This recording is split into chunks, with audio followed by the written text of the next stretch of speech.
রুদ্র ভাবছিল লোকটা হয়তো পালিয়ে গেছে, কিন্তু কয়েক সেকেন্ড পরে প্ল্যাটফর্ম 4-এ এমন কিছু ঘটল যেটা আজও সিসিটিভিতে দেখা যায় না। রুদ্র ভয় পেয়ে স্টেশন থেকে বের হতে যাচ্ছিল। ঠিক তখনই প্ল্যাটফর্ম 4-এ অ্যানাউন্সমেন্ট স্পিকার নিজে থেকে চালু হয়ে যায়, কিন্তু কোনো ট্রেন অ্যানাউন্সমেন্ট না। একটা ভাঙা গলা বারবার বলতে থাকে, ট্রেনটা আসছে, লাইন থেকে সরে যান।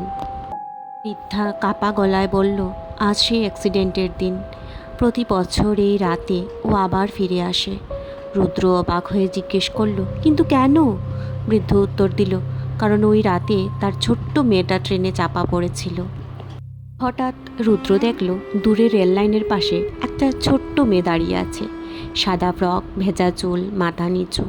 মেয়েটা ধীরে ধীরে হাত তুলে প্ল্যাটফর্মের শেষের অন্ধকার টার্নেলের দিকে দেখালো। রুদ্র টার্নেলের দিকে তাকাতেই সে আবার সেই লোকটাকে দেখতে পেল, কিন্তু এবার লোকটা দাঁড়িয়েছিল আর তার পেছনে একটা ভাঙা ট্রেন ধীরে ধীরে এগিয়ে আসছিল। কিন্তু সবচেয়ে ভয়ঙ্কর ব্যাপারটা ছিল ট্রেনটার ভেতরে কোনো প্যাসেঞ্জার ছিল না।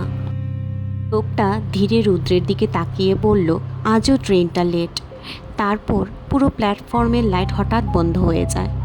কয়েক সেকেন্ড পরে আলো ফিরে আসতেই লোকটা, মেয়েটা আর ট্রেন সব কিছুই হাওয়া হয়ে গেছে। শুধু রেল লাইনের পাশে একটা পুরনো কালো বেগ পড়েছিল। পরের দিন নিউজ পেপারে রুদ্র জানতে পারে সেদিন ছিল অ্যাক্সিডেন্টের ঠিক ৫ম বার্ষিকী।